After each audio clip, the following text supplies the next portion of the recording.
What happens when lava flows into trees? Stick with me, you have got to see this. I'm a geologist, but I never really thought about what happens when lava meets tree.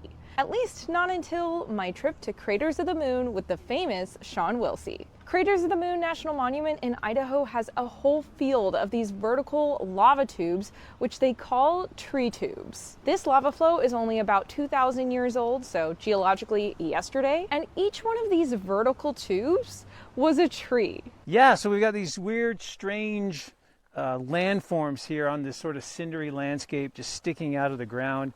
These are called lava trees. So this is where we have lava on the surface coming out of some vent that's wrapping around an existing tree. The tree obviously catches on fire, gets incinerated, but because the lava up against the tree bark cools quickly, it develops a little rind around the tree. And so that insulates it from the rest of the lava. The tree burns down, the tree's gone, but it leaves a hollow cylinder where the tree trunk once stood. And as the lava is pouring around the tree, it actually builds up on the upslope side. So you actually can figure out which way the lava was coming from by looking at just the asymmetries. You can see clearly here it's built up more on this side, kind of the south side, than it is on the north side. And that one behind you there, even more so. This is a big one here where it's really built up on the other side. So yeah, so these are known as lava trees. They can sometimes be much taller because sometimes if the whole lava field drains down, like maybe the lava is pouring back into a fissure or something, and the lava field sort of subsides, these will stick up in relief. But it gives us some information about the size of the tree. Sometimes the bark impressions tell us a little bit about what kind of tree it was, what was existing at that time. So that's a little bit of a climate proxy.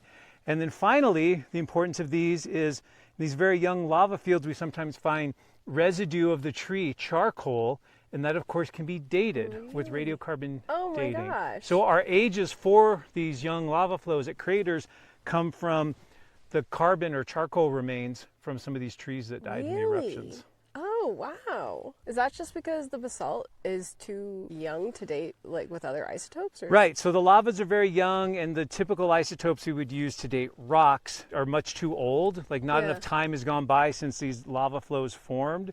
So the carbon-14 isotope turns out to be very useful. Wow. And luckily there's an organic source of carbon-14, the trees, that gets killed by the eruption. So if you date the timing of the trees' demise, you're dating more or less the eruption. That's incredible. Yeah. I never thought about that application of radiocarbon dating to lava flows. Yeah, wicked cool. Just looking for charcoal residue in some of these lava tree, or what we call sometimes tree molds. So because the lava here is basaltic, we know that the lava flows that formed these tubes were low viscosity, just meaning that they were kind of oozy and runny as far as lava goes. So they spread out in broad sheets over the landscape. And when basaltic lava flows through a forest, it wraps around the trees, cooling and hardening against the trunks. Then the trees inside burn away, and you're left with these hollow vertical molds where the trees used to be. But you might be wondering, why doesn't the lava knock over the tree? Well, although basaltic lava is relatively runny, this is still flowing rock.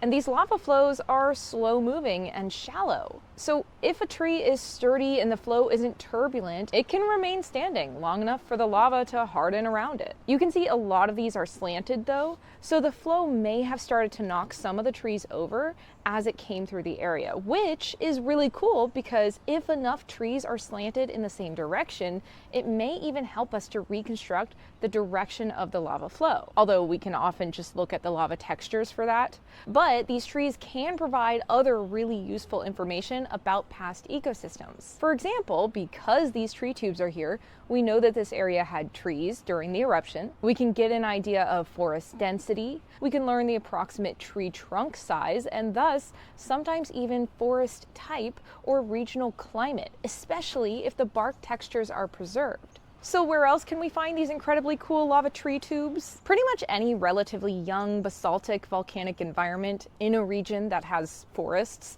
has the potential for tree tubes. For example, Hawaii, Lava Beds National Monument in northeastern California, Newberry National Volcanic Monument in Oregon, and of course here in craters of the moon. Okay, so that's how lava tree tubes form and where you might find them. But I want to be clear that these formations are very different than what we typically refer to as lava tubes. So stay tuned for my upcoming video where Sean will explain how regular lava tubes form. Huge thanks to Sean for showing us these incredible volcanic features. Be sure to check out his channel at Sean Wilsey Geology Explained, linked below. And if you'd like to explore this place on your own, be sure to get a copy of the Geology Underfoot and Roadside Geology of Idaho books co-authored by Sean, both of which are linked below.